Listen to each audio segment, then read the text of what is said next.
Okay, so let's get on with it.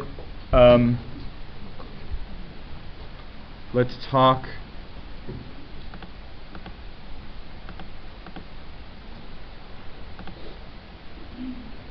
about number theory. So what we're going to talk about is actually a small slice of this relatively large and incredibly important I guess field that's part of mathematics.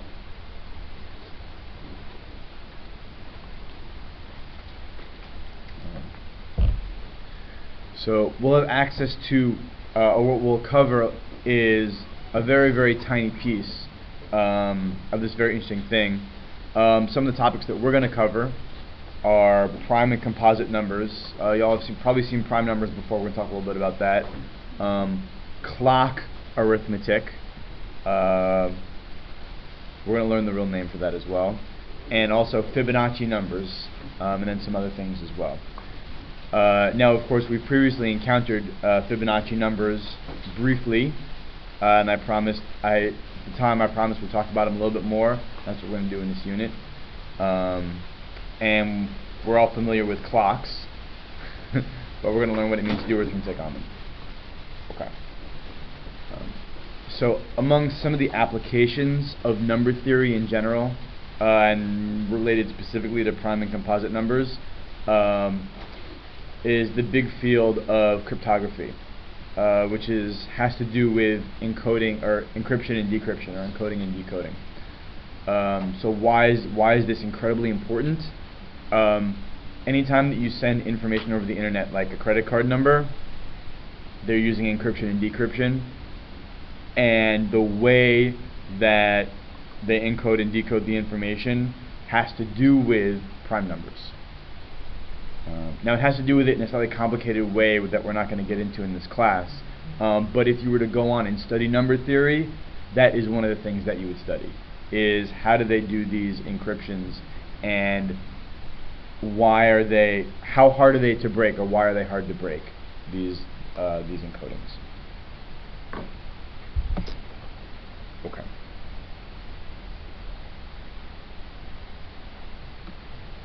So, first bit, what's a prime number? Yeah?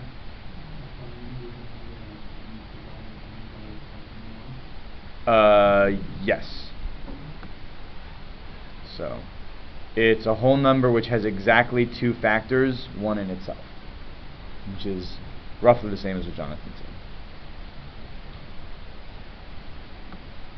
Okay, so for example, is 5 prime? Yes. Okay.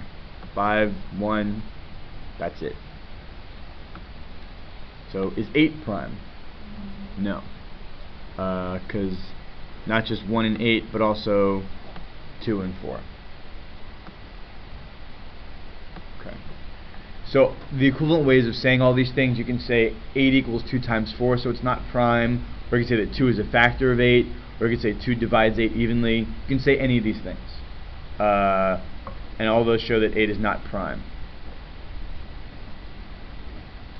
Okay. So is 25 prime? No.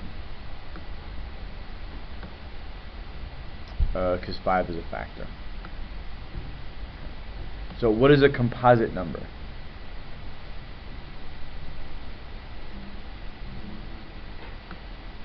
Everything else.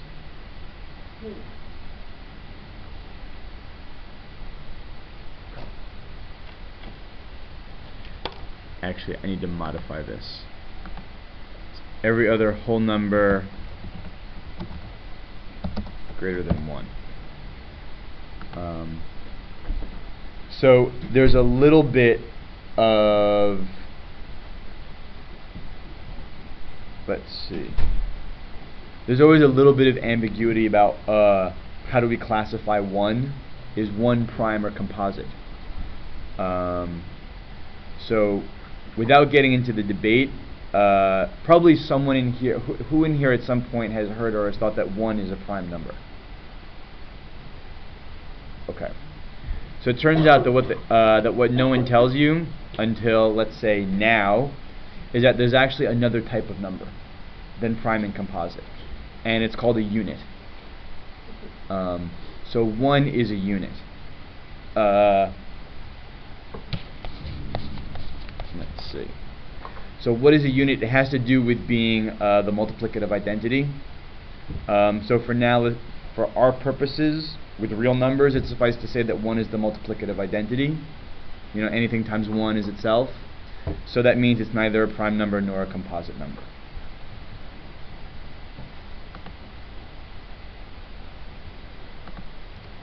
Okay. 1.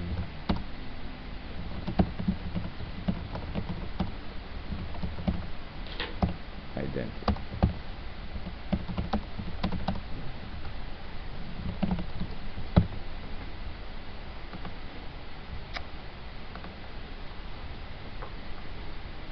Okay. So to get on with our fun, is 57 a prime number? Why not? 3 goes into 57. Right.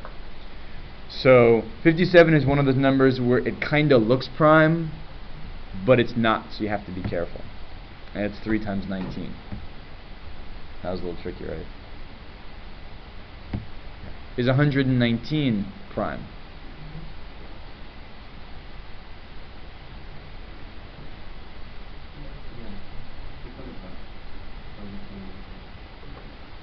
Okay.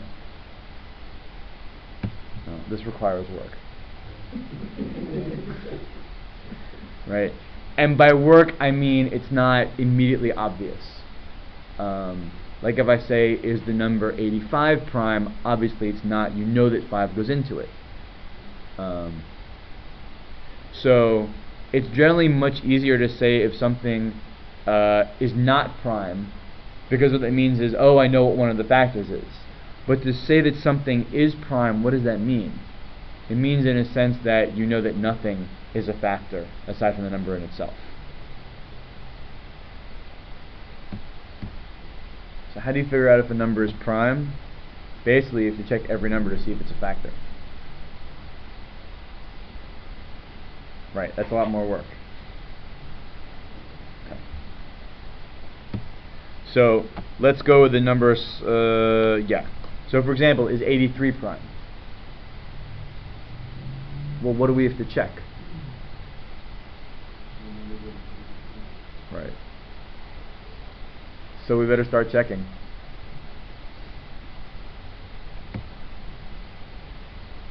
Does 2 go in? No, it's not even. What's the next number we need to check? 3. Does 3 go into 83? Okay. So you can if you the most straightforward way to check this is just to do 83 divided by 3, and then you say, oh, it doesn't go in evenly. Sorry? We have to check up to something. We're going to see what. Oh yeah, actually I think you're right. Yeah, you're right. Okay, so 3 doesn't work. What's the next number we have to check? We don't have to check 4. Because if 4 went into it, then what else would go into it? 2. Exactly. So we need to check 4. What's the next number we need to check? 5. So does 5 go into 83? And how do you know that? Doesn't end in 5 or 0. There you go. What's the next number we need to check? Right. Why don't we need to check 6? Right. Okay. So let's check 7. Does 7 go into 83? Do. No.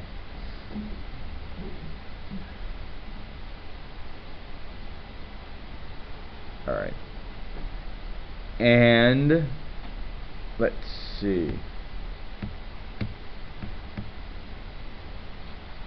So which numbers, so far we have evidence that 83 is prime. But now the question is, we could keep going like this. Which numbers do we need to check?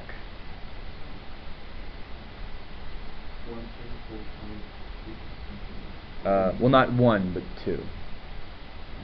Well, do we need to check 4? Do we ever need to check 4? Right. Okay, and all those numbers are what? Those are all prime numbers, exactly. So the thing we need to check is prime numbers. Now the question is, which prime numbers? Certainly we should start at 2, probably go on to 3, probably going to do 5, but how far do we need to go? 7's not the last prime number, there are more prime numbers, right? The question is, how far do we need to check?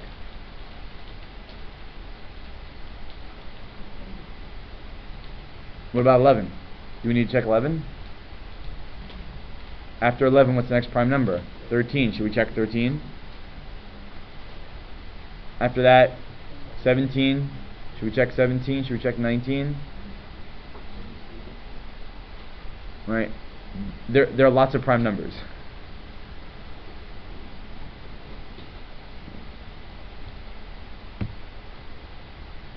So here's the thing. We can stop checking at 10. Actually at 9. Why? Well, up to 10, but the last prime at 10, which is 7. So the question is, why? Well, imagine we're writing down all the factors of a particular number. So in order to demonstrate how this looks, I'm going to give you a number that actually has factors. So here's a nice example, 40. So what is the smallest factor of 40? Actually 1. Okay. So 1. Now 1 times what gives you 40? 40. Okay. So we're going to write that. Okay. So we're going to write that down as a pair. 1 and 40. Now what is the next smallest number that goes into 40? 2. 2 goes in. And it's 2 times what? 2 times 20. What's the next smallest number that goes into 40? 3 doesn't go in, so we have 4, and it's 4 times 10. Now what's the next smallest number that goes into 40? 5 goes in, and it's 5 times what? 8. Now what is the next smallest number after 5 that goes into 40? It's 8. And after 8, what do you think is the next number that goes into 40?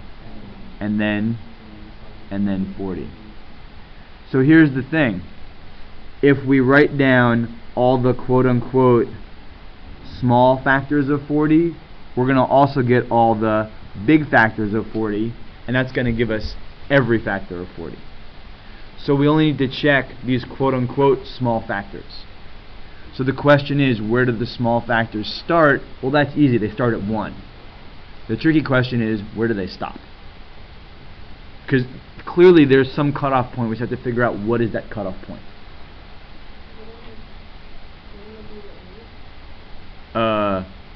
Yes, and the question is, how could we know that ahead of time? There's a way to figure out what the cutoff point is going to be before you write down the factors. And that's the trick.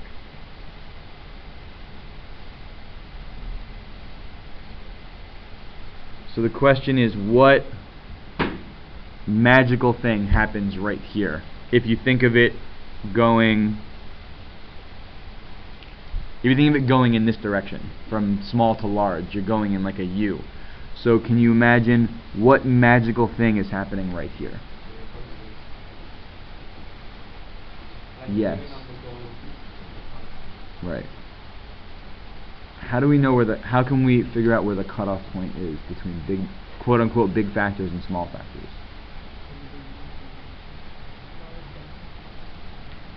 Sorry?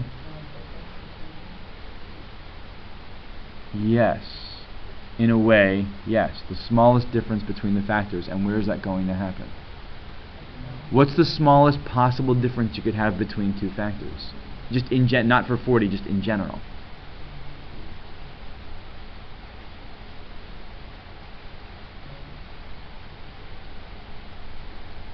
Is the smallest difference 2? Could you have a smaller difference? 1. Could you have a smaller difference? How about 0? If the difference is 0, what does that mean? It's the same number. Now, when does that happen?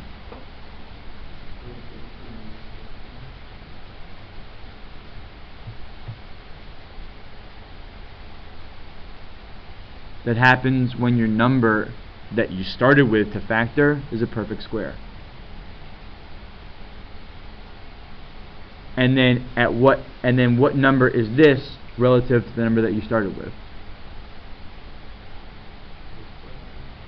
It's the square root. Exactly. So that we get integers using the number 36, when you take the square root, you're going to get 6. So you know when you make your factor columns or factor tree, well, factor columns, you know you're going to get 6 times 6. Clearly, that's going to be the changing point between the big factors and the small factors. Because if you have a number bigger than 6, if you have a number smaller than 6, it's going to have to be multiplied by a number that's bigger than 6 if you want to get 36. Does that make sense?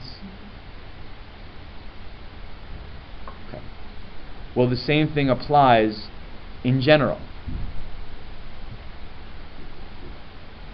Now, the only difference with a number like 40 is that when you take the square root, it's not an integer. But what is it? It's approximately 6. It's a little bigger than 6. It's like 6.3 or something like that. So that's the last number that you need to check up to. You only need to check up to 6.3. But we also, for a number like 40. But we also know that we only need to check primes. So what's the last number for 40 that we need to check? If we only need to check up to 6.3 and we only need to check primes, what's the last number? The last number is 5. So there you go.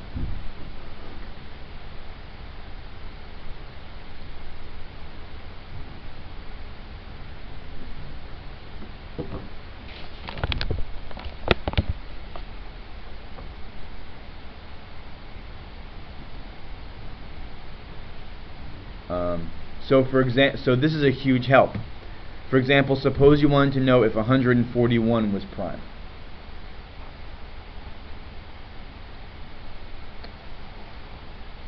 Now, if we didn't know what we were doing, how many numbers would we have to check? We'd have to check 140 numbers, right? One's supposed to go in and 141's supposed to go in. Then we'd have to check all other, 139. We have to check all 139 numbers. But we know two things. First of all, we only need to check primes. And second of all, we only need to check up to what number? Why 10?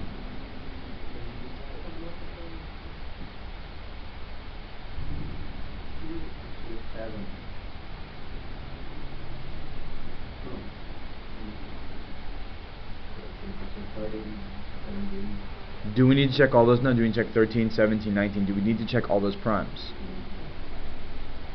What's the biggest number that we need to check? Why 12? Exactly. We only need to check up to the square root of 141. Because that's going to give us all the small factors, each of which will be paired with a large factor. So we only need to check up to the square root of 141. Now the square root of 144 is 12. So this is a little bit less than that.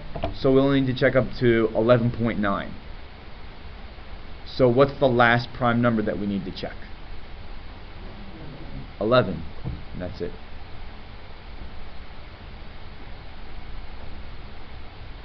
So we can check 2, 3, 5, 7, 11. And we're done. To see whether or not 141 is prime. So that's much better than checking 139 numbers.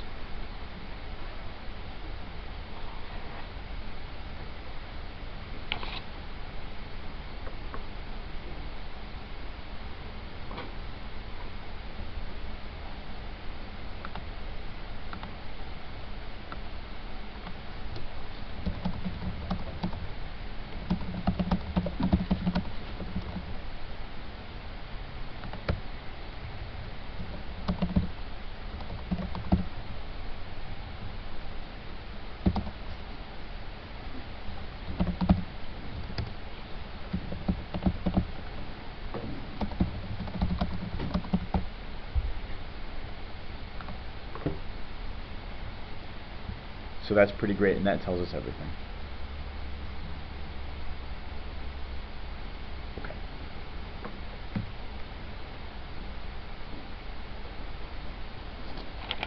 Oh, okay. So now we're going to ask a slightly different question about primes. Actually, first I should say any questions.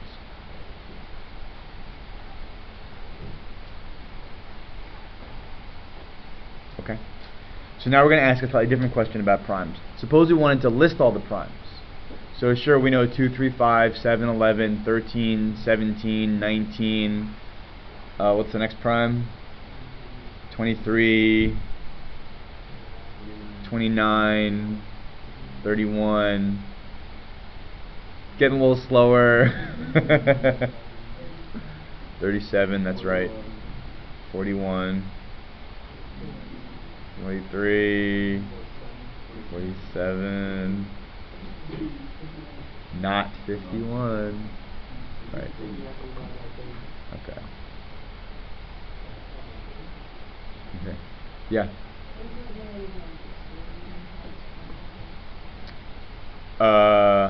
yeah, we only look at positive integers, we don't look at whole numbers, yeah.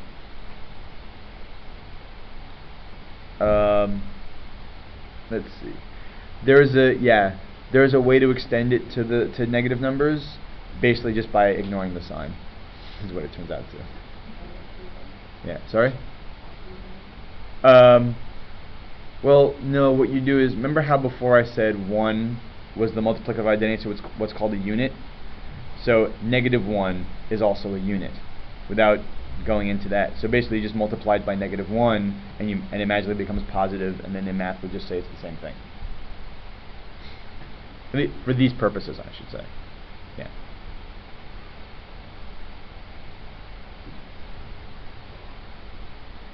So rigorously defining what a unit is going to be a little tricky, but let's just say it's 1. If we look at whole numbers, it's 1. If we include all integers, it's 1 and -1. So basically what it means, you can multiply 1 by 1 as many times as you like, and because it's the identity, it doesn't matter. -1 is sort of the same thing, because you've multiplied by -1 twice, it's just 1. So for these purposes, we say that we can multiply by -1 or 1 as many times as we like. That's why it doesn't affect whether or not something is prime or not. So we can just use -1 to just make something positive, and then it lets us look at negative numbers by simply making them positive.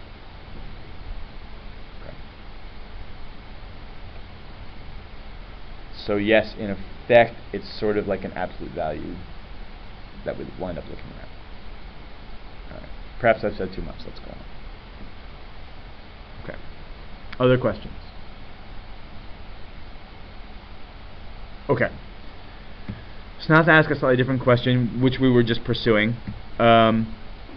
Suppose you wanted to find all the primes up to a certain number, say 60. How could you do that? Well, we just rattled off every prime up to, I think, 53. So we were actually doing pretty well, although you'll notice right around like 30 or 40 started to get a little slower. But it turns out there's actually a really easy way to do this.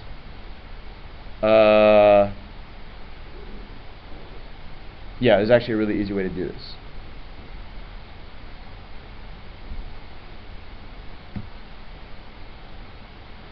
Okay. Oh, all right.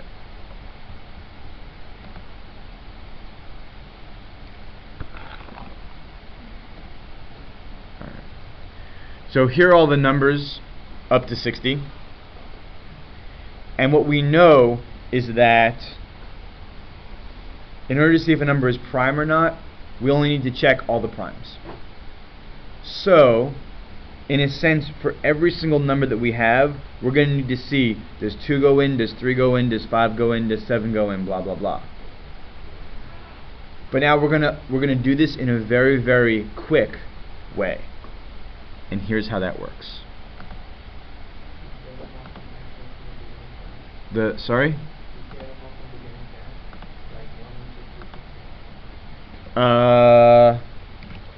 Let's see.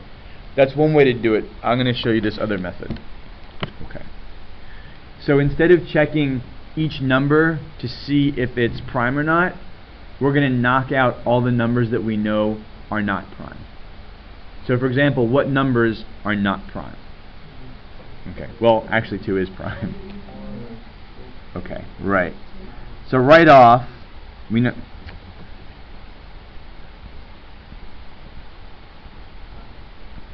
Right off we know, yes, but why am I crossing off these numbers?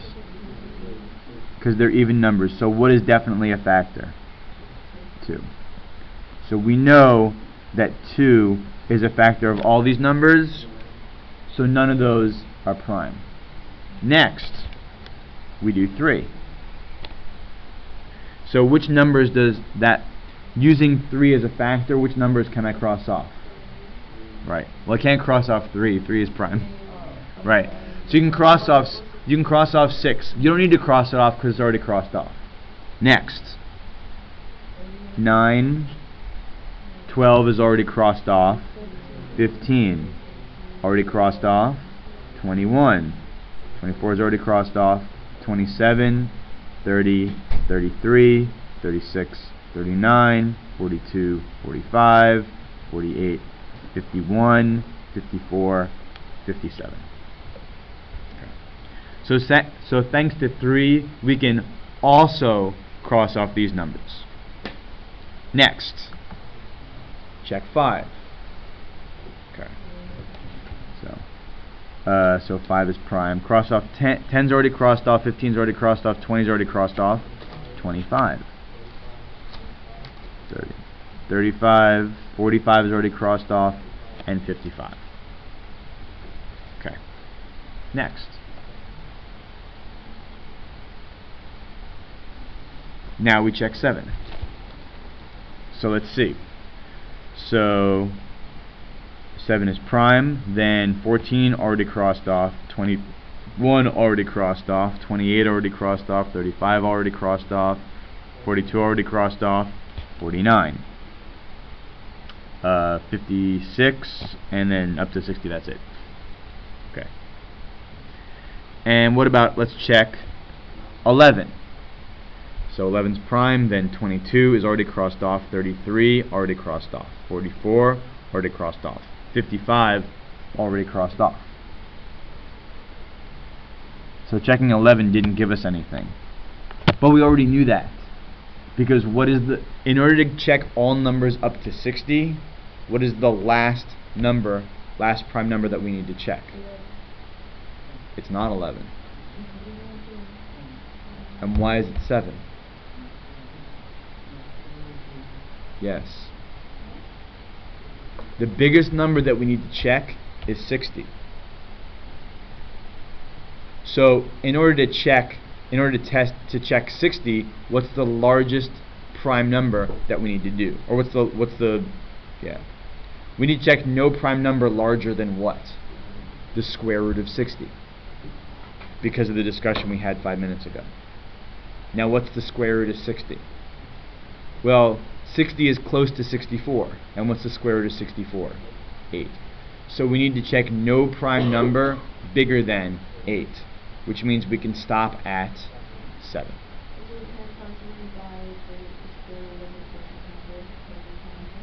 Yes, because we're not trying to say what is the exact square root. What we're trying to find is what's the biggest prime number that I need to check. So we're just trying to estimate. So basically we're asking, is the biggest prime number, is it 2, is it 3, is it 5, is it 7, is it 11, is it 13? So all you need is some number in there. Yeah. So there's a certain estimating that's going on here to begin with.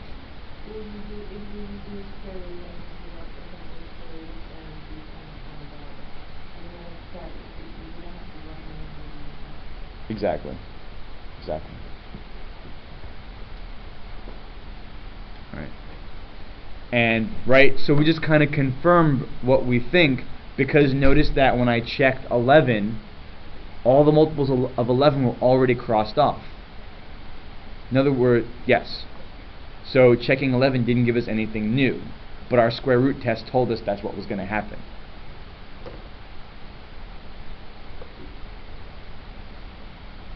Okay. So now what do we have? All the prime numbers from 1 to 60. So As we know, not counting 1, it's 2, 3, 5, 7, 11, 13, 17, 23, sorry, 19, 23, 29, 31, 37, 41, 43, 47, 53, 59. And we're sure. We're sure because we know how to count in multiples of 7.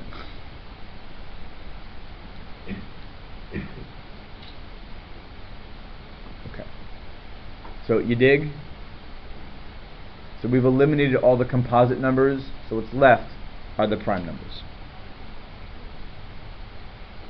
So this method is called the sieve of Eratosthenes. Eratosthenes was an ancient Greek mathematician. So does everybody know what a sieve is? Exactly. It's got little holes in it, and like you stick dirt in there or something, and you shake it, and all the little dirt comes out, and what's left in there are your chunks of whatever was in the dirt to begin with. So often used for panning for gold. If anyone were to do that anymore. So as I like to say, when you shake your sieve, the composites fall out and the primes stay in. So that's how we capture our primes. This is one way to do it.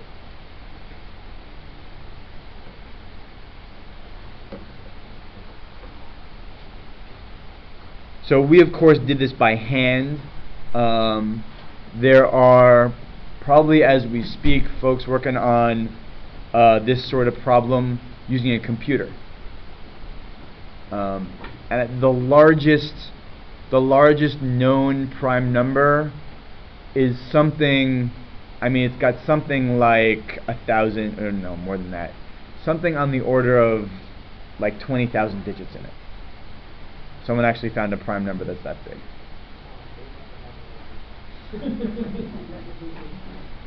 It's, well, for reasons that, well, I've already given you an idea as to why prime numbers are important. This has to do with encryption and decryption. So there are many reasons why primes are important. That's just one. So understanding prime numbers is really important for a lot of things in mathematics, such as that.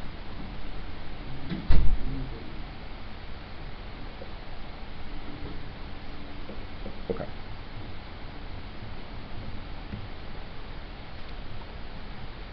So next,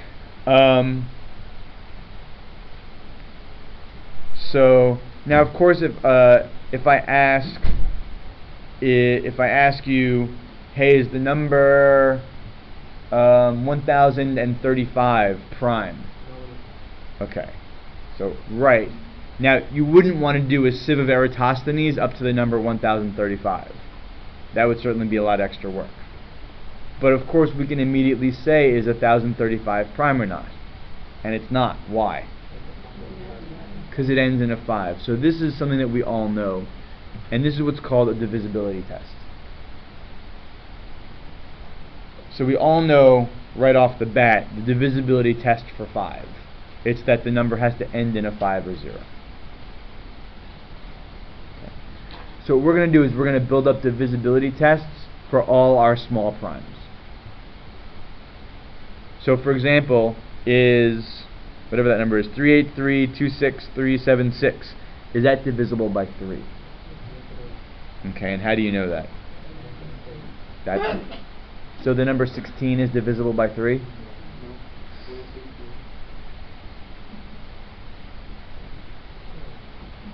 Okay. Okay. So it turns out that I can tell you directly that 3 does not go into that number. And that's the trick. Yep. Okay. So is this number divisible by 3? Let's. Okay.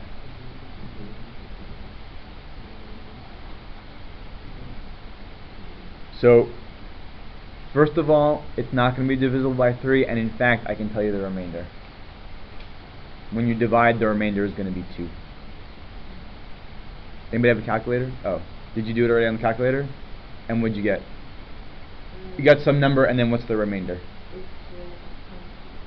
0.667, which is 2/3, so the remainder is 2.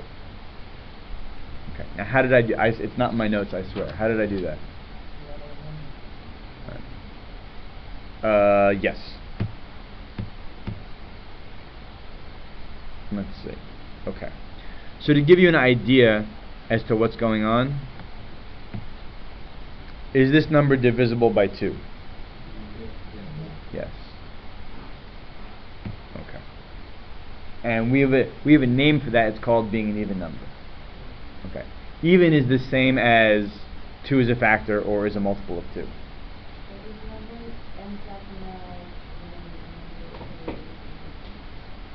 Sorry?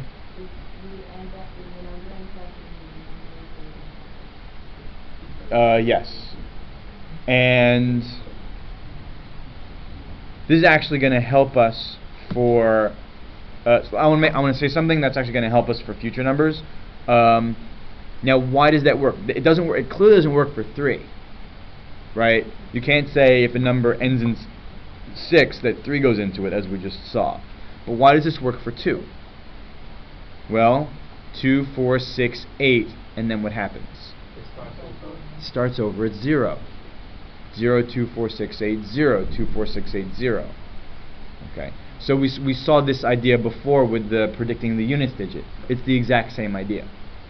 Now, does with the number 3, do the units digits repeat? No. It goes 3, 6, 9, and then what? And then 12, so it ends in 2.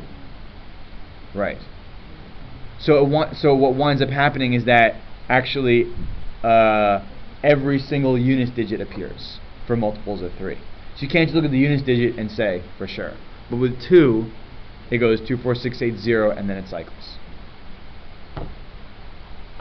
Okay. So, and then also, and for what other number do the units digits cycle? 5.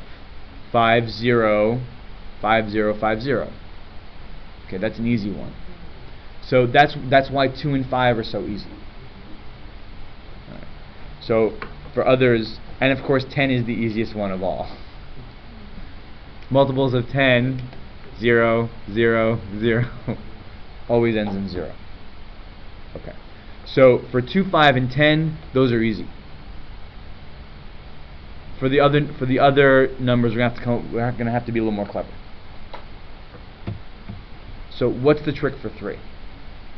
So someone already shouted out. A number is divisible by 3 when the sum of the digits is divisible by 3.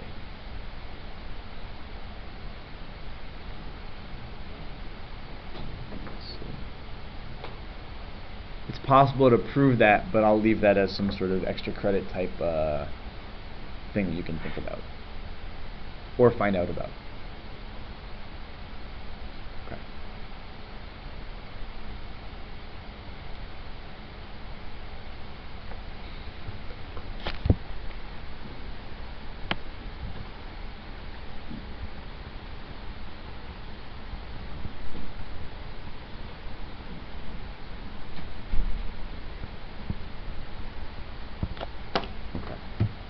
And then if you want to find the remainder, so for example, in the previous example, it was a 5, 6, 9, 2, 1, 8, 4 divided by 3. The remainder is the same as if you get the sum of the digits, and then divide by 3. It's going to give you the exact same remainder. So for example, we know 59 is prime. And what happens when you do 59 divided by 3? You get 17. Sorry, that should be 19. 19 with a remainder of 2.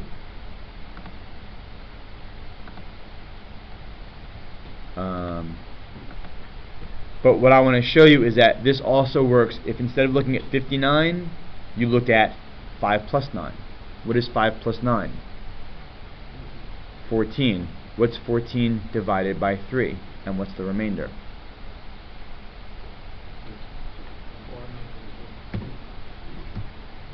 you get a remainder of 2.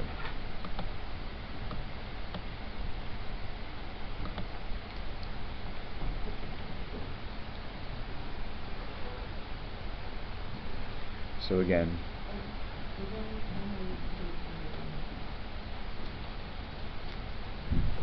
in order to understand the remainder of this problem, I can just add up the digits and then find that remainder, and it's the same thing. So, for example, let's see. So let's go back. So actually, first let me do this question. Is 4,209 divisible by 3?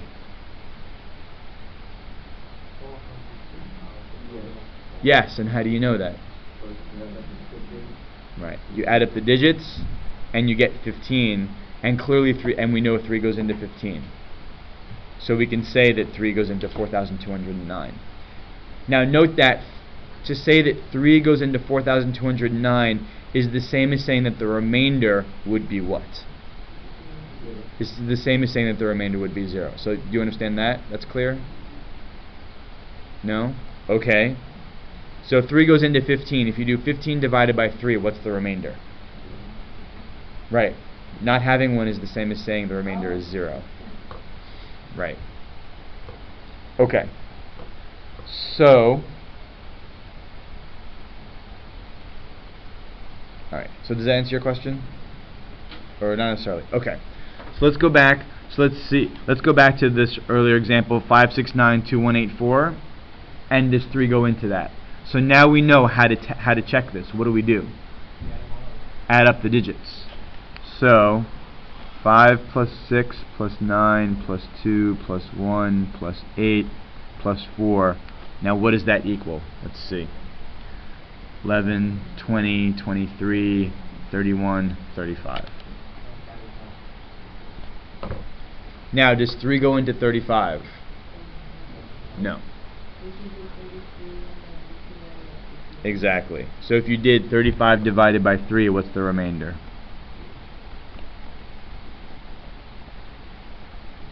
It's 11, but more importantly, the remainder is 2. So that also tells us that 5692184 divided by 3, that also is going to have a remainder of 2.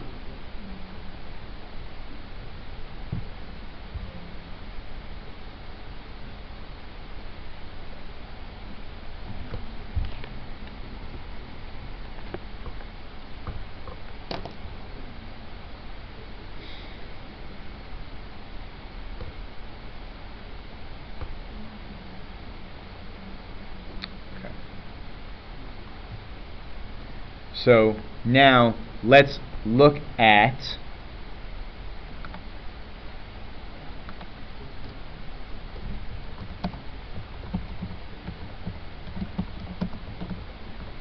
the divisibility tests.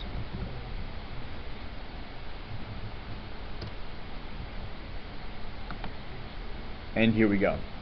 So how do you know if 2 goes into a number? We already talked about that one. That one's easy. Now how do you know if 3 goes into a number? Add all what up? The digits, right. So 3 is a factor if 3 divides the sum of the digits. Okay. Now, how do you know if 4 is a factor? 2 is a factor of 6. Does that mean 4 is a factor of 6? No. What the same?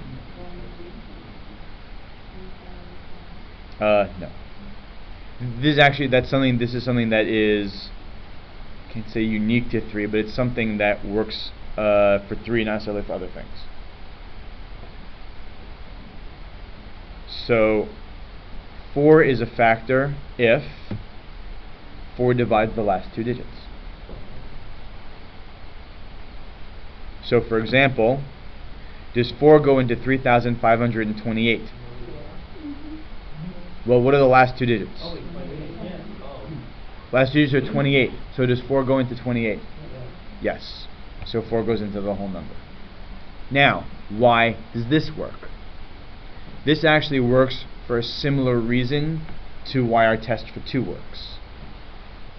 Now notice that what happens when you go to multiples of 4. You get 4, you get 8. Does it then cycle back to 4? No. 4, 8, 12, 16, blah, blah, blah. But instead of just looking at the last 1 digit, let's look at the last 2 digits. What then happens? 4, 8, 12, 16, 20, 24, blah, blah, blah, 92, 96, and next comes 100. 4 goes into 100, and what happens after 100? 104, 108. So that's where the cycle, for 4, that's where the cycle is. 4 goes into 100, so the last 2 digits cycle around. So you only need to look at the last 2 digits. Does that make sense? Okay. So, and by the way, what problem-solving technique are we using? Find a pattern.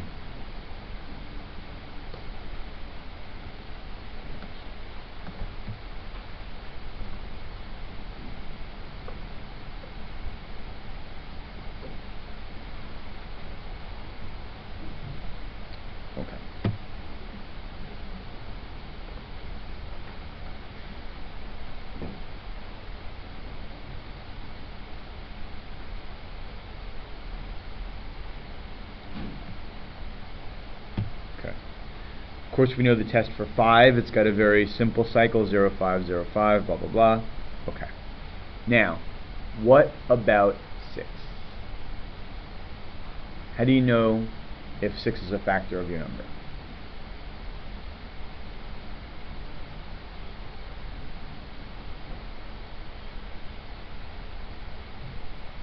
Well, if 6 goes... I'm sorry? That's true, right? If 6 goes into a number, then 2 also has to go into it. And what else? And 3 has to go into it. And you know what? That's the test. If 2 is a factor and 3 is a factor, then 6 also has to be a factor. So we're going to be very clever there. So for example, with the number 49,476, is 6 a factor? Well, let's check it. First we have to test 2. Is 2 a factor? Yeah, that one's always easy to tell one way or the other. Next, is 3 a factor? What do we have to do? Add them up. So 4 plus 9, 13, 17, 20... Wait. Did I do that right? I'm sorry. 13, 17 plus 7 is 24, plus 6 is 30. Does 3 go into 30? Yes. 2 goes in, 3 goes in, therefore 6 goes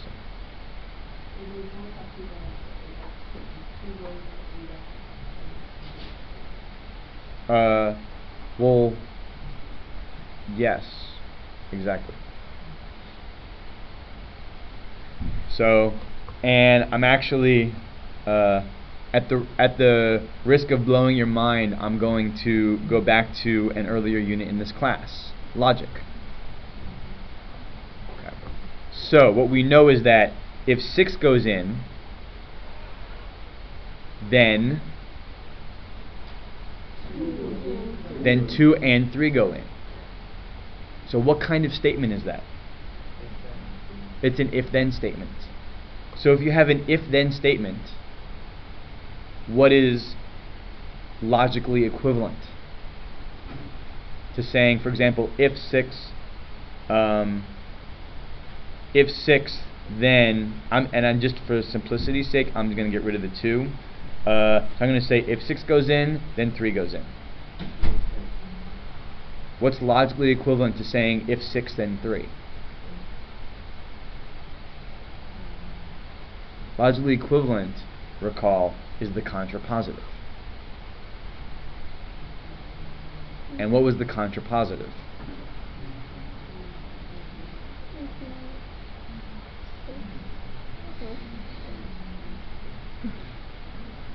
Just because we've ended that section doesn't give you permission to stop thinking logically. Okay. So if 6 goes in, then 3 has to go in. Contrapositive, if 3 does not go in, then 6 does not go in. Or if not 3, then not 6. Alright. So hopefully that should ring some bells and make sense. So in particular, that should make some sense without having to go through the entire fallacy of the converse and fallacy of the inverse argument again. So for example, if 6 is a factor, then 3 is a factor. Is it true that if 6 is not a factor, then 3 is not a factor?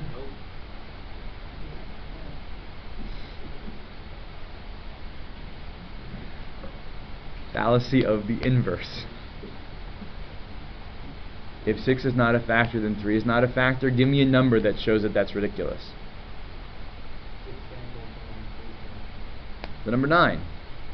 Is 6 a factor? No. 3 is a factor. Okay. So there's a throwback, a little bit of logic, which helps answer your question. Okay.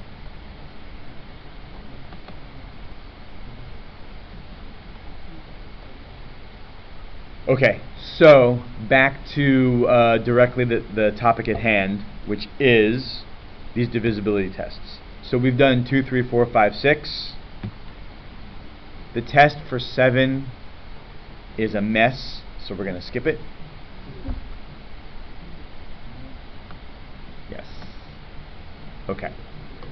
Next, 8. What's the test for 8?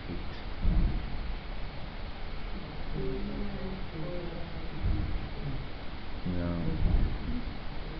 We can't use both 2 and 4 going in. Why not? Because 2 goes into 4. So if 2 and 4 both go into a number, all you've shown that 4 is a factor. For example, take the number 4. Does 2 go into 4? Does 4 go into 4? Yes. But does 8 go into 4? No.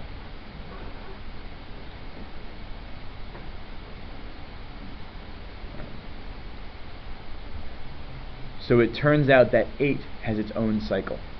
Just like 2 had a cycle and 4 had a cycle, 8 has its own cycle as well. Now for 2, the cycle was looking at the last digit. For 4, the cycle was looking at the last 2 digits. So guess what the cycle is for 8? The last 3 digits.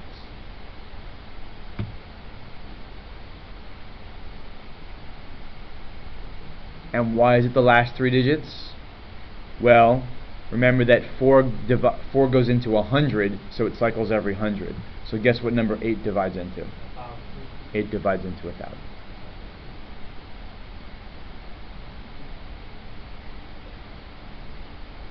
So if you count off multiples of 8, it would go 8, 16, 24, 32, 40, blah, blah, blah, all the way up to 984, 992, 1,000.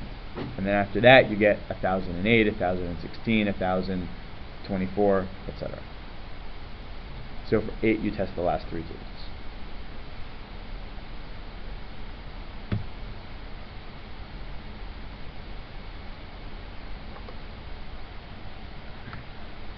So we asked the question, for this number, 489,376, is 8 a factor? Well, what do we have to check? Does 8 go into 376? Okay. And how can you see that?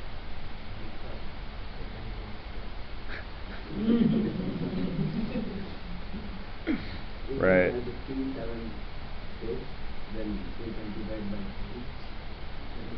No. Right. The question is, does 8 go into 376? Okay. So, yeah, so what does 8, let's see, I broke it up a little differently.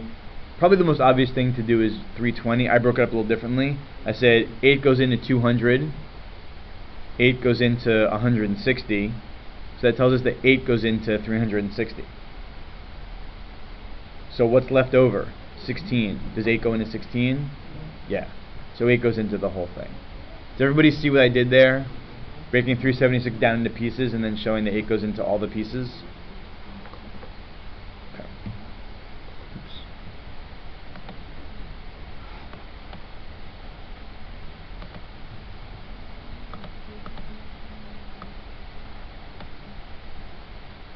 Okay. Whoa.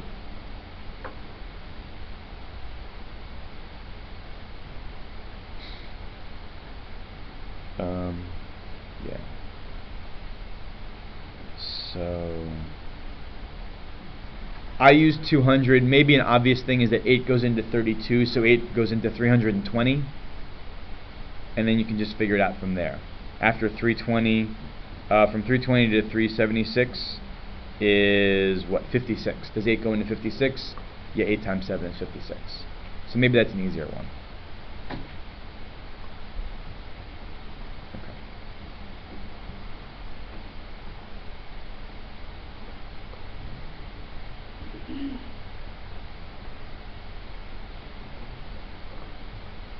Okay. So what's the test for 9?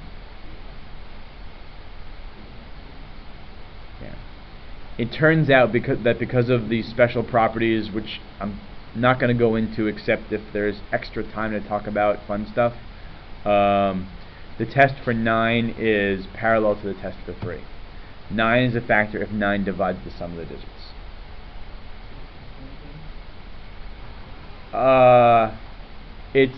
But again, you're checking to see if 9 divides them. But yeah, you take the sum of the digits and do the test on that.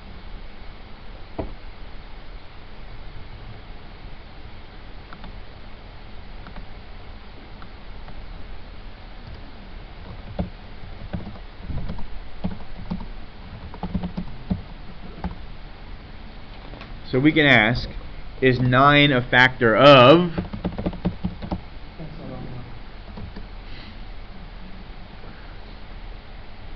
So is 9 a factor of this? So what do you have to do? Just add the digits. Okay.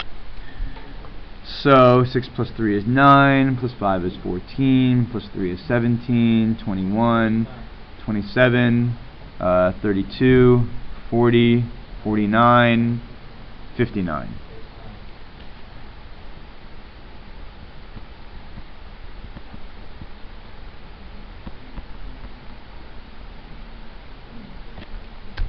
So does 9 go into that? No. So does 9 go into our number? No.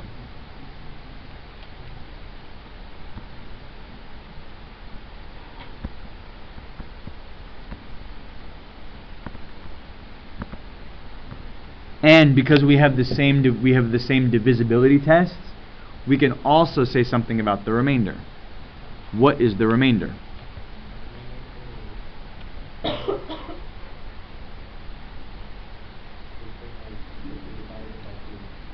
No. The remainder of 635,346,58946 divided by 9 is the same as the remainder of 59 divided by 9, which is what? Yep. 5. Same as 59 divided by 9, which is 6. 6 remainder 5.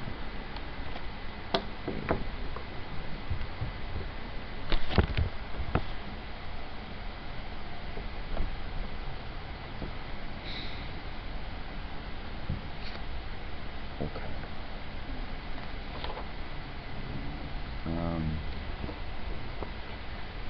So any questions? Alright.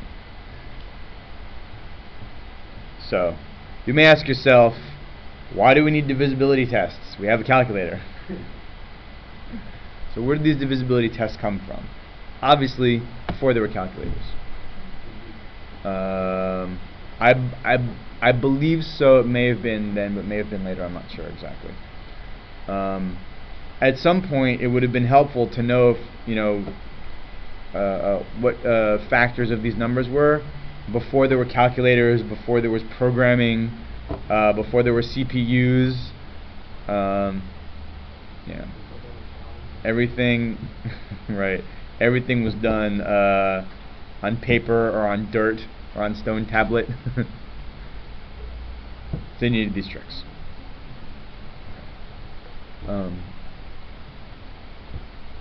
So, sorry. Again, any questions? Yes.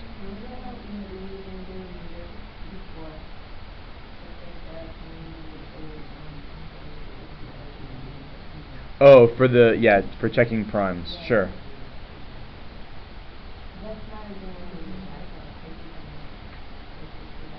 No, this had nothing to do with the remainders. This is when we were checking for primes. This square root business, this right here. Right. So this had nothing to do with the remainder. This is checking for primes. So I'm not sure what your question is then.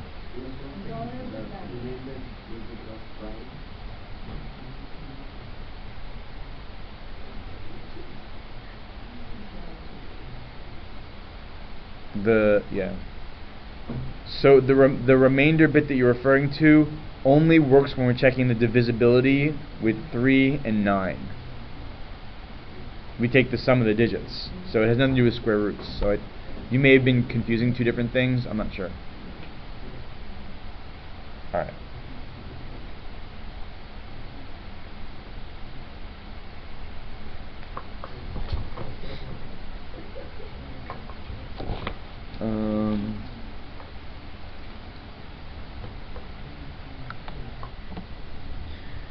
All right. So we do have some extra time. So I'm going to show, for anybody who's interested, why the divisibility test for 9 works. And then from there, it would be, you could figure out why the divisibility test for 3 works as well. Let me just say that anybody who does not want to pay attention is more than welcome not to pay attention.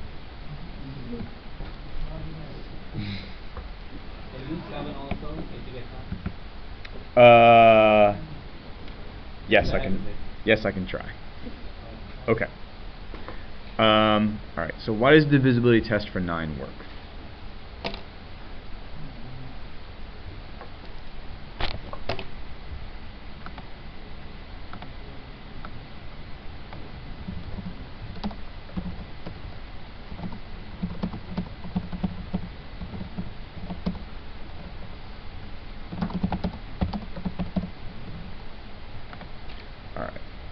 So suppose that you have some number.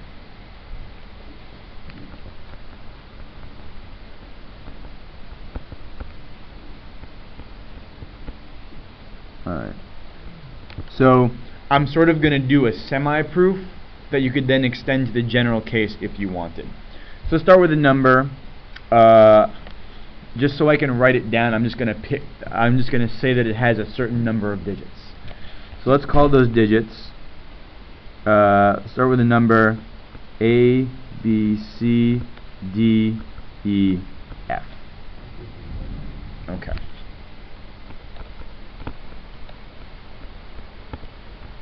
This number has 6 digits.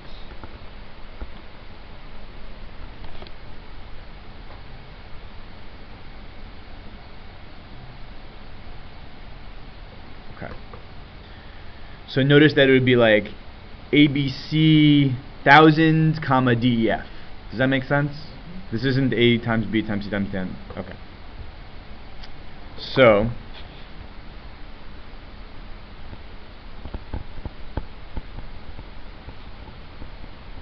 what is the value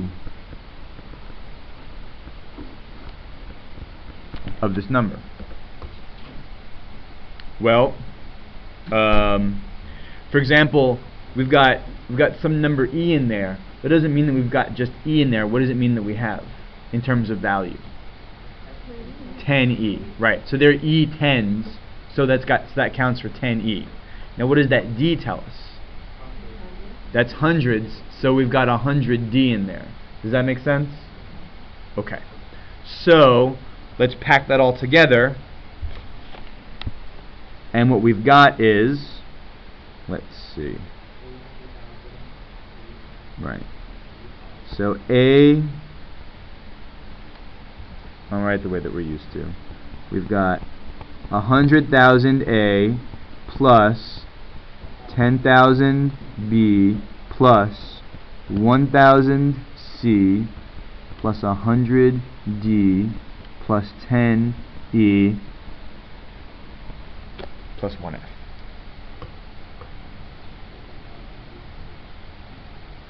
Okay, so far so good? Alright. So now comes the big trick. I'm going to break up 100,000 A into two pieces. I'm going to say I've got 99,990 plus 1A left over. Then for the next part, I'm going to say I have 9,999B plus 1B left over.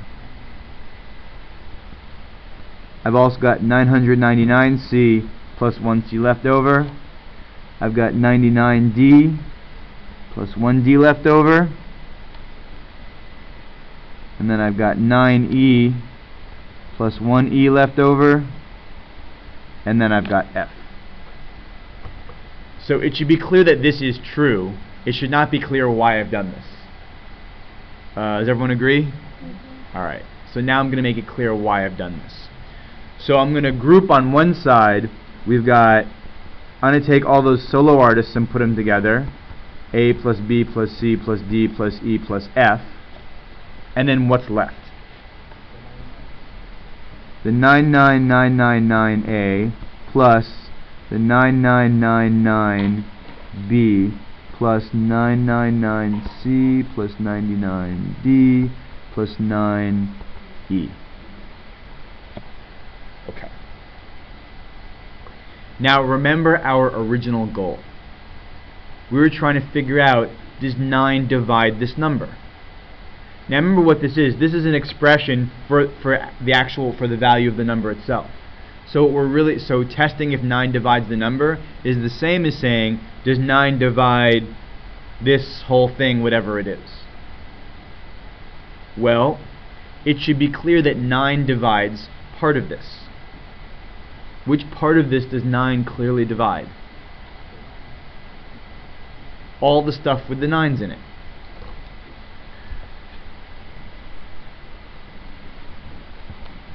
So clearly 9 divides this part. Now we can make this mathematically obvious by writing it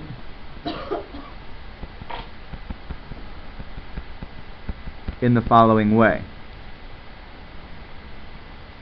11111A plus 1111B plus 111C plus 11D plus E. So whatever that whole thing is, we can write it as 9 times some number. And if you can write something as 9 times some number, that means that 9 is a factor. So what we now have is two pieces. We have this piece, we have the first piece and the second piece. Now in the second piece,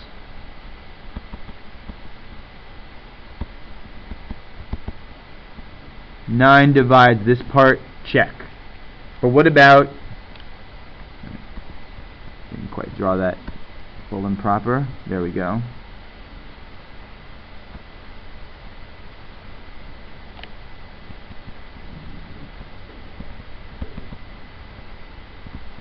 For the first piece, what we're asking is, does 9 divide this part?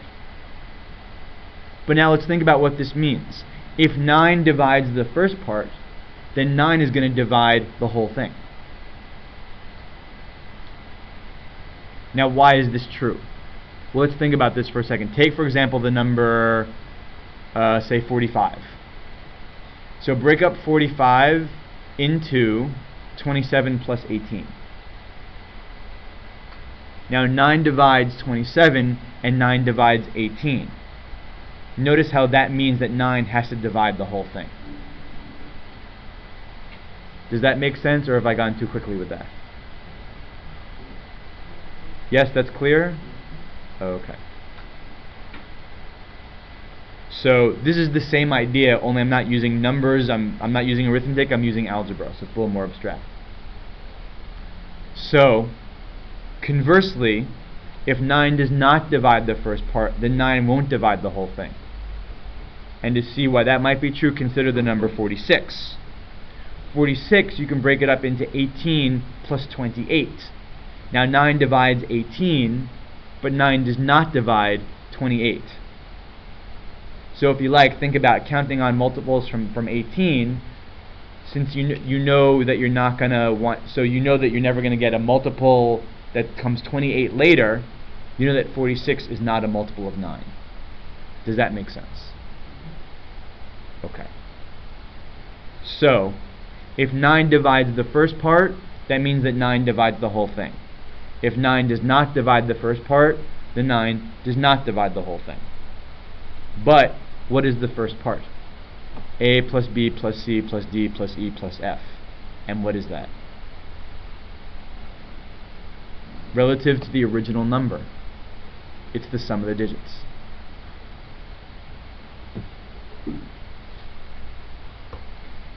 So I seem to have mystified a lot of people.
So what we've shown in essence is that in order to see if 9 divides the number ABC, comma DEF, whatever many 100,000 number that is, that you can throw away, in a sense, you can throw away everything except the sum of the digits. And that's the only part that you need to check. Alright. So whether or not you believe this proof probably requires some extra thinking time for you guys.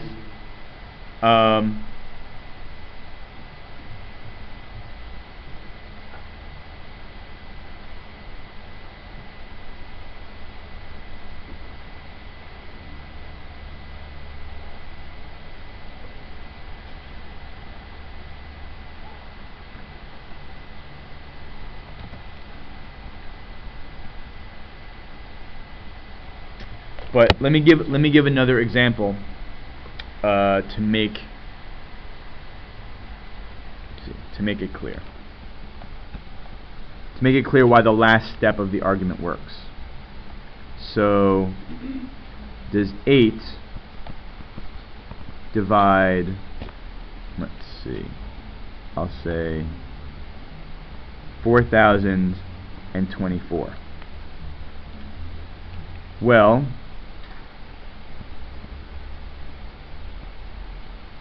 we know 8 divides 4,000. Right? 8 divides 1,000, so we know 8 divides 4,000.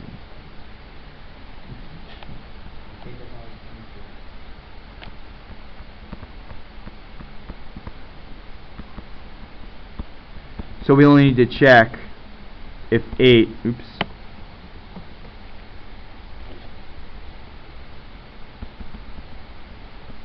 divides 24. And similarly we can ask, does 8 divide, let's see, 5,138?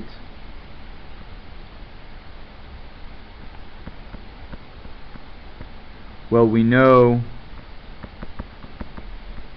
8 divides 5,000.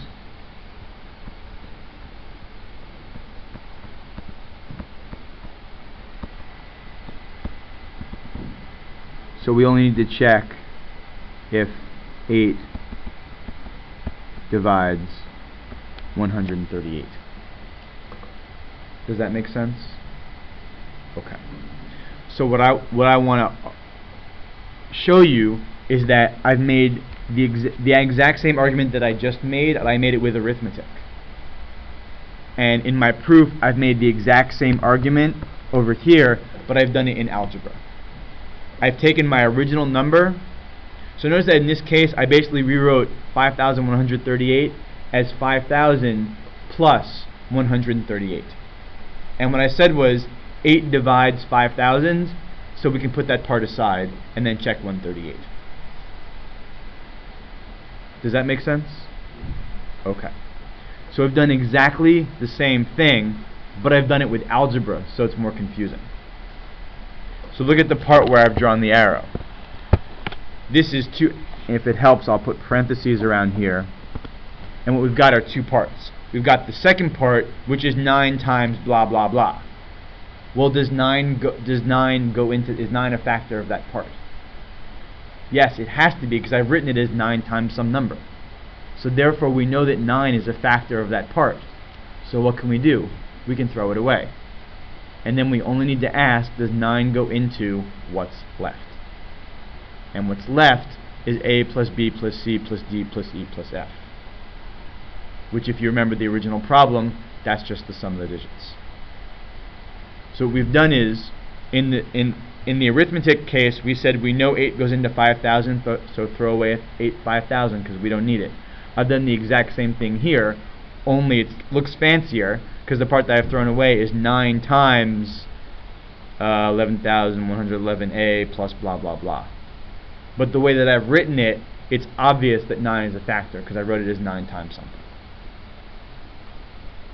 So the only thing we need to check is, does 9 go into the sum of the digits? So that is a fancy proof.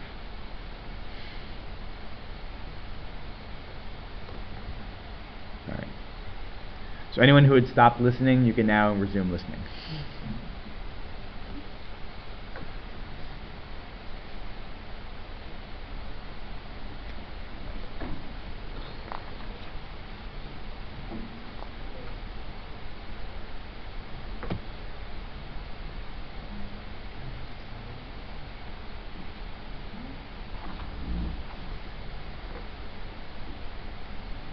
Okay.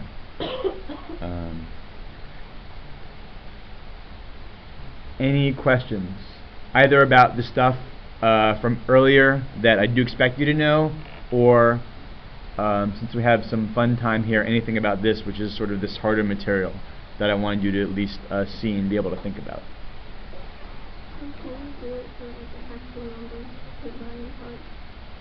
Like how you did with the 8, can you do that with the 9? Oh, wait.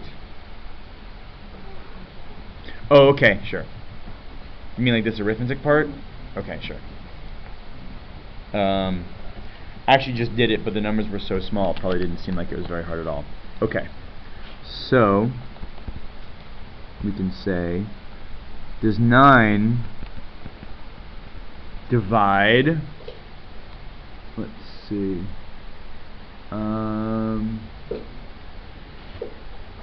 let's see,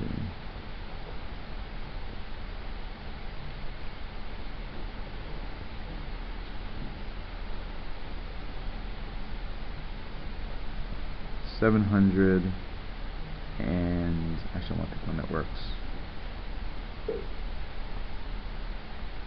No.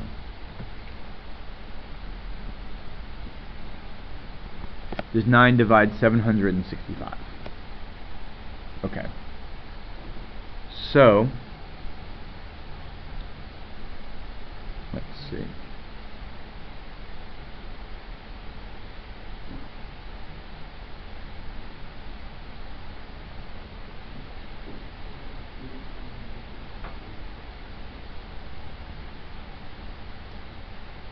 So what do we want to break off? Okay. So let's break off. So we know that we're going to leave the 5. So from this, the 6 is really a 60. So what do we know that 9 does go into? We know 9 goes into 54. So actually, first hold on. This number is really 700 plus 60 plus 5. So we want to know, does 9 go into this? By the way, what I'm working through, you would never actually do this in practice. Nafisa asked me to use actual numbers to see how my algebraic explanation would look using numbers. You'd never actually do this. I just want to preface that. Okay. So, what does 9 go into in 60? Well, 9 goes into 54. So we're going to break this up into 54 plus 6. And notice that that 6 is the same as the 6th digit that we started with. So let's keep the 5 there. Now, what does, let's see.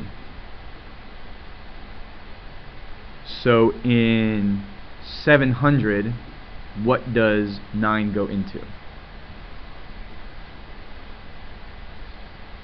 Right. So what we know is that 9 doesn't go into 100, but it goes into 99. So it goes into all multiples of 99. So let's get the multiple of 99 that's closest to 700. It's 693. So how do I know that? 99, 198, 297, 396, 495, 594, 693. So 693 plus 7 is how we're going to break it down. So here's what we know.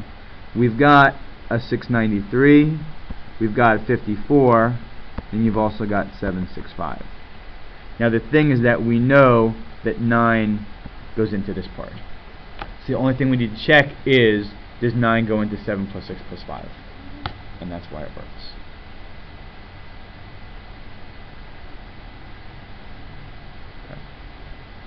And it's precisely because of the special properties of 9 that when you break off the 54, for example, what you're left with is the digit 6.